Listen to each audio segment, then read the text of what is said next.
नमस्कार दोस्तों, welcome to Kairos UPSC, right time at the right moment. तो चलिए शुरुआत करते हैं आज के दिन की हमारे डेली यूपीएससी एमसीक्यू प्रैक्टिस के साथ। सबसे पहला क्वेश्चन आपके सामने है। आपको क्या पूछ रहा है? आपको पूछ रहा है the prime minister is the ex officio chairperson of the national disaster management authority. क्या हमारे देश में प्राइम मिनिस्टर उसके एक्स ऑफिशियो चेयरपर्सन होते हैं क्या? यह पहला पूछ रहा है। दूसरा, ministry of home affairs is the parent body of NDMA. NDMA का मतलब क्या हुआ? National disaster management authority. क्या उसका जो पेरेंट बॉडी है यह होम अफेयर्स में आता है क्या? और तीसरा, incident response teams are the lowest administrative unit and will be the first responder. क्या यह बात सही है कि जो भी आपके इंसिडेंट रिस्पॉन्स टीम्स होती है यह सबसे निचले क्रमांक की प्रशासनिक यूनिट होती है? आपको बताना है इनमें से इनकरेक्ट और how many are incorrect from the given 3 sentences. तो यहाँ पे पहला बिल्कुल सही है, chairperson prime minister as a ex officio होते हैं। दूसरा, होम अफेयर्स इसकी पेरेंट बॉडी होती है। और जो फर्स्ट रिस्पॉन्डर होते हैं यह कौन होते हैं? यह होते हैं आपके इंसिडेंट रिस्पॉन्स टीम। तो यहाँ पे तीनों के तीनों सही सेंटेंस है और हमें पूछा है इनकरेक्ट, तो जवाब आएगा हमारा ऑप्शन डी। भैया कोई भी इनकरेक्ट नहीं है। ठीक है, चलिए देख लेते हैं इसके बारे में अभी क्यों चर्चा में था। तो अभी क्या हुआ है कि एनडीएमए ने रिसेंटली क्या किया है कि कुछ स्टेट और कुछ यूनियन टेरिटोरी ने अभी तक इंसिडेंट रिस्पॉन्स टीम और इंसिडेंट रिस्पॉन्स सिस्टम को इम्प्लीमेंट नहीं किया है। तो उन जो भी स्टेट है उनको यह करने का एक प्रकार से मोरल रिस्पॉन्सिबिलिटी बनती है कि जल्द से जल्द यह आईआरएस बना दे। ठीक है, इसकी पेरेंट बॉडी पता है आपको, होम अफेयर्स है। और इसके प्राइमरी ऑब्जेक्टिव क्या है? तो हमें क्या करना है, जो भी नेचुरल या मैन मेड अगर डिजास्टर होते हैं तो वहाँ पे हमें क्या करना है, कैपेसिटी बिल्डिंग करना है ताकि उन डिजास्टर से हम निपट सके। ठीक है, चलिए अगला क्वेश्चन आपके सामने है। क्या पूछ रहा है? What is LK99 recently discovered by physicists in South Korea? चलिए, अभी साउथ कोरिया के कुछ फिजिशियन ने क्या किया है? फिजिक्स में एक नया इन्वेंशन किया है। क्या है LK99? क्या यह ऐसा कोई रेयर मटेरियल है जो कि कहाँ मिला है? साउथ अफ्रीका में मिला है। दूसरा, a type of fuel use to in industrial application. क्या ऐसा कोई फ्यूल मिला है जो कि हम इंडस्ट्रियल एप्लीकेशन के लिए यूज कर सकते हैं? तीसरा, a new species of plant discovered in a rain forest. क्या साउथ कोरिया में ऐसा रेन फॉरेस्ट मिला? अरे भैया फिजिसिस्ट ने ढूंढा है, तो क्या हो सकता है? ठीक है, तो ऑप्शन सी तो आप ऐसे ही एलिमिनेट कर सकते हो। ठीक है, option D, a substance that can carry an electric current with zero losses. Oh my god, this will be a big invention. क्या लिखा है कि ऐसा कोई सब्सटेंस ढूंढ लिया है जो कि इलेक्ट्रिक करंट को जीरो लॉस क्या कर सकता है, कैरी कर सकता है। अगर ऐसा हुआ तो हमारा एटीएन ट्रांसफर जो लॉस होते हैं यह जीरो हो जाएगा। ठीक है, अब आप मुझे बताओ कि यह क्या होता है। ठीक है, ओके। तो यहाँ पे हमारा सही आंसर आएगा ना ही ए आएगा, क्योंकि यह कोई रेयर मिनरल नहीं है। दूसरा है, यह कोई फ्यूल भी नहीं है, तो यह भी नहीं आएगा। लेकिन ऑप्शन डी जो है यह बिल्कुल सही है कि यह जीरो लॉसेस से क्या है, इलेक्ट्रिक करंट पास करने वाला एक सब्सटेंस है। तो LK99 आपको याद रखना है। ठीक है, देखिए LK99 जो है यह कैसा है, एक ऐसा सब्सटेंस है जिसको आप रूम टेम्परेचर पर सुपर कंडक्टर के तौर पे इस्तेमाल कर सकते हो। अगर ऐसा हुआ तो हमारे बहुत सारे लॉसेस कम हो जाएंगे। ठीक है, और वेरियस इंडस्ट्री में इसका ग्रोथ अच्छे से होगा। तो यह बात आपको पता होनी चाहिए। चलिए नेक्स्ट क्वेश्चन आपसे पूछ रहा है, with reference to mines and minerals development and regulations amendment bill 2023 which of the statements are correct. देखिए आपको क्या करना है, जब भी हमारे लोकसभा और राज्यसभा के जो सेशन चालू होते हैं उनमें से कोई भी बिल अगर पास होता है और अगर कोई बिल इंट्रोड्यूस किया है लेकिन बहुत ही ज़्यादा हाइप मचाया हुआ है तो उन बिल के फीचर्स के बारे में आपको पता होना चाहिए। ठीक है, यहाँ पे आपको दिया है माइंस एंड मिनरल्स के बारे में। तो पहला sentence, the bill aims to attract private sector investment in exploring critical and deep seated minerals. दूसरा, lithium has been reclassified as critical and strategic making it eligible for exploration and mining by private entities. देखिए, यह जो mines and minerals वाला हमारा bill है, यह अपने आप में प्रकृति में हम देखने जाए तो यह क्या करता है, एटमॉस्फेयर को लिबरल करता है, थोड़ा सा उदार बनाता है। तो उसी के बेस पे आप देख सकते हो कि यहाँ पे प्राइवेट सेक्टर को अट्रैक्ट करने की बात करते हैं हमारे डीप सीटेड मिनरल्स और क्रिटिकल मिनरल्स के बारे में। दूसरा, लिथियम को भी अभी प्राइवेट सेक्टर एक्सप्लोर कर सकते हैं और उनकी माइनिंग कर सकते हैं। तो यहाँ पे दोनों के दोनों सेंटेंस हमारे क्या पूछा है, करेक्ट पूछा है, और दोनों के दोनों सेंटेंस भी करेक्ट है। तो हमारा सही आंसर क्या आ जाएगा, option C, both 1 and 2 are correct. देखिए, अभी जो हमारे पार्लियामेंट में यह बिल पास हुआ है, कौन सा bill, the mines and minerals development and regulation amendment bill 2023। चलिए, सबसे पहला तो आप पहले ये बता दीजिए कि यह कौन से साल का, विच ईयर जो एक्ट था उसमें अमेंड करने वाला है, 19 समथिंग समथिंग होगा। ठीक है, चलिए आप मुझे बताइए। दूसरा कि यह इसमें अगर एक मेन चीज देखने जाए तो 6 मिनरल्स ऐसे हैं, उनमें लिथियम भी शामिल है। उसको हम क्या किया है, उस बिल को हमने क्रिटिकल एंड स्ट्रेटेजिक मिनरल्स का दर्जा दिया है। हालांकि यह पहले कैसा था, एटॉमिक मिनरल्स थे। ठीक है, तो यह जो 6 हमारे क्रिटिकल एंड स्ट्रेटेजिक सेक्टर के मिनरल्स को हमने आइडेंटिफाई किए हैं, उनको प्राइवेट एंटिटीज़ भी माइन कर सकती है। जैसा कि उनमें आ जाएगा एक लिथियम, दूसरा आएगा बेरिलियम, तीसरा आएगा टिटेनियम, चौथा आएगा नियोबियम, पांचवा आएगा टेंटेलम और लास्ट में आएगा जिरकोनियम। देखिए, जिरकोनियम वही एक आपका है जो आपके न्यूक्लियर पैलेट में उसका इस्तेमाल होता है। ठीक है, ताकि आपका जो रेडिएशन है, यह रेडिएशन आपके वाटर के साथ, वाटर की स्टीम के साथ घुल मिल ना जाए, उसके लिए बीच में हम क्या यूज़ करते हैं, जिरकोनियम इस्तेमाल करते हैं। हालांकि उसका फॉर्म अलग होता है। ठीक है, तो ये था हमारा माइंस एंड मिनरल्स वाला क्वेश्चन। अब हम चलते हैं आगे। क्या लिखा है, the publication 75 endemic birds of India recently seen in news is released by. देखिए, अभी कोई पब्लिकेशन ने, अभी किसी ने पब्लिकेशन किया है, किसका नाम दिया है 75 एंडेमिक बर्ड्स ऑफ इंडिया। तो किन्होंने रिलीज किया होगा, क्या बॉम्बे नेचुरल हिस्ट्री सोसाइटी ने किया है, जूलॉजिकल सर्वे ऑफ इंडिया ने किया है, नेशनल बायोडाइवर्सिटी अथॉरिटी ने किया है, या फिर world wide fund for nature ने किया है। चलिए, सबसे पहले तो इस क्वेश्चन का आंसर देने से पहले आप मुझे बताइए इन सभी का हेडक्वार्टर कौन सा है। चलिए माइंड में याद कीजिए फटाफट इन सब के हेडक्वार्टर कौन से हैं। अगर ऐसे याद नहीं आएंगे तो इसका मतलब आपको रिवीजन करने की सख्त ज़रूरत है। ठीक है, फिलहाल इस क्वेश्चन का सही आंसर होगा option B, geological survey of India.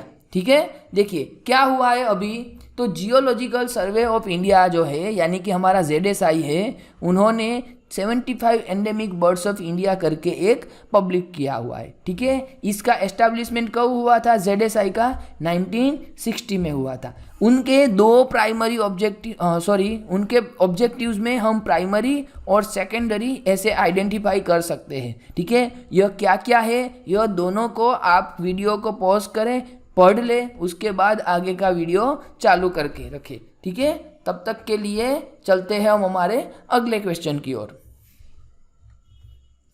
Next question पूछ रहा है, which countries are participating in 31st edition of Malabar multilateral exercise to be held in August. चलिए, इसी महीने कौन से देशों के बीच में 31st एडिशन होने वाला है मालाबार मल्टीलेटरल एक्सरसाइज में। तो क्या आएगा जवाब, India, Australia, Japan, America, India, Australia, Japan, US, Japan और ऑस्ट्रेलिया, या ऑस्ट्रेलिया, जापान और US। क्या आएगा, जी हाँ, बिल्कुल सही। सी और डी बिल्कुल एक जैसे ही हो गए हैं, लेकिन यह आंसर नहीं है। क्या है हमारा आंसर? हमारा आंसर है option A, India, Australia, Japan और America. The A will be right answer. ठीक है, चलिए। तो यह हमारा कब होगा? 11 अगस्त से लेके 21 अगस्त तक होगा। क्या नाम है उसका? Malabar multilateral exercise. और कहाँ पे होने वाला है? सिडनी के कोस्ट पे, ऑस्ट्रेलिया में होने वाला है, जिनमें इंडिया, ऑस्ट्रेलिया, जापान और अमेरिका पार्टिसिपेट करेंगे। ठीक है, देखिए ये थे हमारे करंट वाले क्वेश्चन। अब हम चलते हैं हमारे PYQs की ओर, हमारे स्टैटिक क्वेश्चन की ओर। सबसे पहला, Which one of the following situations best reflects indirect transfers? Often talked about in media recently with reference to India. चलिए, आपको बताना है इनडायरेक्ट ट्रांसफर का मतलब क्या है। ठीक है, पहला, an Indian company investing in a foreign enterprise and paying taxes to the foreign country on the profit arising out of its investment. क्या इसको कहते हैं? नहीं, यह गलत है। दूसरा, a foreign company investing in India and paying taxes to the country of its base on the profits arising out of its investment. तो क्या इसको इनडायरेक्ट ट्रांसफर कह सकते हैं? जी नहीं, ये भी गलत है। तीसरा, an Indian company purchases tangible assets in a foreign country and sells such assets after their value increases and transfer the proceeds to India. क्या इसको हम indirect transfer कहते हैं? जी नहीं, ये भी गलत है। Last option, a foreign company transfers shares and such shares derive their substantial value from assets located in India. बिल्कुल यही तो है हमारा क्या? Indirect transfer. देखिए क्या होता है कि कुछ कंपनियां इंडिया में उसकी एसेट्स होती है। ठीक है, मान लीजिए ये हमारा इंडिया है और यह ए नाम की कंपनी है। ए नाम की कंपनी ने बी नाम की कंपनी को कुछ कागजात बेच दिए। ठीक है, अब यह कागजात बेच दिए तो यह कागजात में क्या था कि भैया हमारी जो इंडिया में एसेट्स है, हमारी इंडिया में जो कंपनी है वो हम आपको बेच रहे हैं, इसके कागजात ये रहे। ठीक है, तो यहाँ पे इंडिया की कोई एसेट खरीदी और बेची जा रही है तो उसके ऊपर इंडियन गवर्नमेंट को क्या लगाना चाहिए? टैक्स लगाना चाहिए। ठीक है, लेकिन बी कंपनी ऐसा दावा करती है कि भैया मैंने ए से कुछ कागजात लिए हैं, आपके यहाँ पे थोड़ी ना कुछ मैं लेके आया हूँ। ठीक है, तो यह जो केस था, जैसा कि यही केस हुआ था हच और वोडाफोन के टाइम में। ठीक है, तो ऐसा ही एक और केस आया था जिसका नाम था कैन एनर्जी करके। ठीक है, तो ऐसे कुछ केसेस आते हैं, उसके ऊपर भी आपकी नज़रें जमाए रखनी होगी। तो यहाँ पे सही आंसर हो जाएगा हमारा ऑप्शन डी। कोई फॉरेन कंपनी शेयर को ट्रांसफ़र करती है जिसकी वैल्यू बहुत ही ज़्यादा बढ़ गई होती है और वो कहाँ पे आई हुई होती है? इंडिया में उसकी एसेट्स होती है। तो सही आंसर हो जाएगा हमारा ऑप्शन डी। चलिए चलते हैं next. Which of the following activities constitute real sector in the economy? चलिए, रियल सेक्टर का मतलब क्या? कि जो भी आपका नॉन फाइनेंस वाला सेक्टर होगा। ठीक है, या नॉन फाइनेंस वाला सेक्टर को कैसा सेक्टर कह सकते हैं? Real sector. मतलब हवा महल नहीं, ग्राउंड पे कुछ दिखना चाहिए। ठीक है, पहला, फार्मर्स हार्वेस्टिंग देयर क्रॉप्स। बिल्कुल, यह तो हमें फिजिकल देखने को मिल सकता है। दूसरा, textile mills converting raw cotton into fabrics. तो यह भी दिख सकता है, दूसरा भी सही है। तीसरा, a commercial bank lending money to a trading company. अब ट्रेडिंग कंपनी को पैसा देगा तो कुछ दिखेगा थोड़ी ना, यह तो ट्रेड करने वाले हैं, तो यहाँ पे ये नहीं आएगा। दूसरा, अ कॉर्पोरेट बॉडी इश्यूइंग रूपी डिनोमिनेटेड बॉन्ड्स ओवरसीज। तो यह भी गलत आएगा, क्योंकि यह जो बॉन्ड जारी करता है, यह बॉन्ड भी आपका कैसा हुआ? फाइनेंस सेक्टर हुआ। हमें क्या चाहिए? नॉन फाइनेंस वाला चाहिए। तो चौथा भी गलत हुआ। तो यहाँ पे हमें पूछा है करेक्ट आंसर, और सही आएगा हमारा answer option A 1 and 2 only. चलिए next question. With reference to polyethylene terephthalate the use of which is so widespread in our daily lives, consider the following statement. चलिए आपको इस सब्सटेंस के बारे में बताना है. पहला, its fiber can be blended with wool, cotton fibers to reinforce their properties. बिल्कुल सही बात है. यह उसके साथ क्या हो सकता है, हम उसको रेनफोर्स करने के लिए, उसकी प्रॉपर्टीज को और मजबूत करने के लिए ऐड कर सकते हैं. दूसरा, containers made of it can be use to store any alcoholic beverages. देखिए यहाँ पे एनी वर्ड जो है ना, यही गेम चेंज करेगा. क्यों सर? क्योंकि जो अल्कोहलिक होता है वो किसी के साथ हम ऐड करते हैं या किसी में हम उसको फिलअप करते हैं, तो यह क्या करेगा, यह करेगा आपका केमिकल प्रोसेस. और केमिकल प्रोसेस की वजह से हमें देखने को क्या मिलेगा, हमें देखने को मिलेगा रिएक्शन. ठीक है, और उस रिएक्शन हमें किस में देखने को मिलेगा, पॉलीइथिलीन पे देखने को मिलेगा. तो दूसरा सेंटेंस कैन बी एनी है, तो यह हमारा गलत हो जाएगा. और यही हमें पूछा है कि करेक्ट कौन सा है, तो दो तो चला जाएगा, डी भी चला जाएगा, क्योंकि यहाँ पे भी दो है, यहाँ पे भी दो है. ठीक है, अब देखते हैं 3-4 सही है या फिर 4 सही है. तीसरा वाला, bottles made of it can B recycle into other product. हाँ बिल्कुल सही बात है.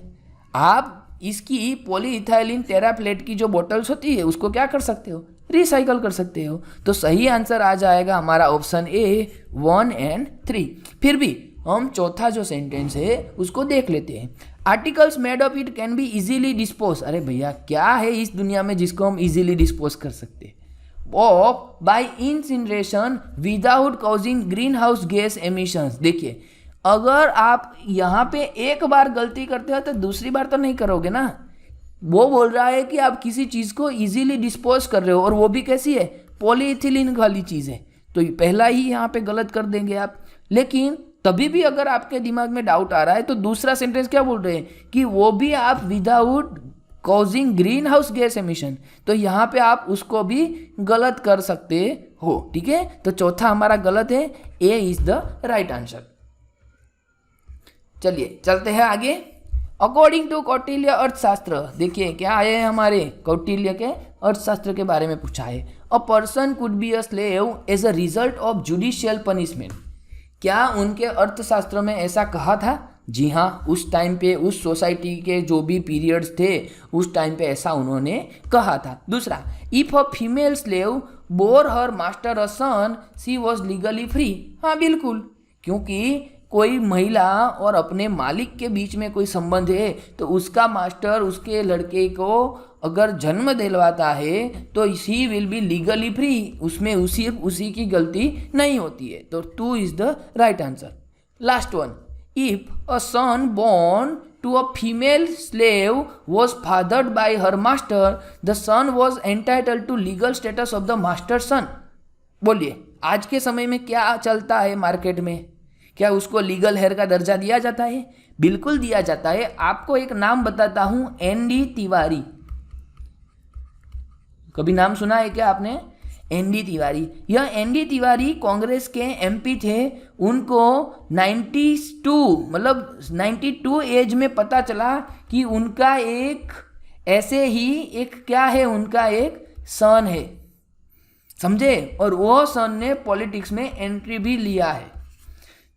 पता नहीं होगा तो आप थोड़ा गूगल सर्च कर सकते हो, लेकिन ऐसे भी हमारे आज के समय में एग्जाम्पल मिलते हैं. तो उस टाइम पे भी बताते थे कि अगर ऐसा कोई चाइल्ड है तो उसको भी उसके पिता का नाम और लीगल स्टेटस मिल सकता है. So here 3 will be right. So first, second and third all are right. They are asking us which one is correct, then our answer will be option D, 1, 2 and 3. The last one, if rainforest and tropical forest are the lungs of the earth, then surely wetlands function as its kidney. Okay, which one of the following function of wetlands best reflect the above sentence? देखिए वो क्या कह रहे हैं कि अगर आपके जंगल जो होते हैं, फॉरेस्ट जो होते हैं, वो पृथ्वी के लंग्स होते हैं, तो वेटलैंड किडनी होते हैं. अब इस स्टेटमेंट को आपको लीगल रीजन बताना है. क्या है? Option A, the water cycle in wetlands involve surface run of, subsoil percolation and evaporation. क्या किडनी ऐसा काम करती है क्या? नहीं, तो पहला हमारा गलत है। दूसरा, algae form the nutrient base upon which fish, crustaceans, molluscs, birds, reptiles and mammals thrive. Yes, they all are right, but they are not delivering the need of the question. मतलब किडनी क्यों कहते हैं ना, ऐसा नहीं बताते, तो B will wrong. Option C, wetlands play a vital role in maintaining sedimentation, balance and soil stabilization. बात आपकी सही है कि वेटलैंड ऐसा करते हैं, लेकिन हमें क्या रीज़न ढूंढना है, कि उस रीज़न ढूंढना है जो किडनी के जैसा काम करे। कौन? वेटलैंड। तो C will be wrong. The last one, aquatic plants absorb heavily metals and excess nutritions. ठीक है, हमारी जो किडनी होती है, यह किडनी भी क्या करती है, हमारे शरीर में जो भी हमारा लिक्विड होता है, उस लिक्विड को क्या करती है, उसमें से अच्छी अच्छी चीज़ें एब्जॉर्ब करवाती है। ठीक है, तो आपको पता होगा, इसीलिए किडनी में क्या हो जाता है, हम जिसको क्या बोलते हैं, पत्थरी हो जाता है। ठीक है, स्टोन हो जाते हैं ना, यह किडनी में क्यों होता है, क्योंकि वहाँ पे एक छल्ली होती है, उस छल्ली से सारे लिक्विड को गुजरना होता है। So D will be right answer. चलिए, ये थे हमारे आज के यूपीएससी के एमसीक्यूज। आने वाले टाइम में हम ऐसे ही मिलते रहेंगे। तब तक के लिए इस वीडियो को लाइक करें, शेयर करें, अपने जो भी डाउट्स है, अपने जो भी स्कोर बनते हैं, उनको कमेंट करें और आने वाले वीडियो की इंतज़ार करें। तब तक के लिए थैंक यू।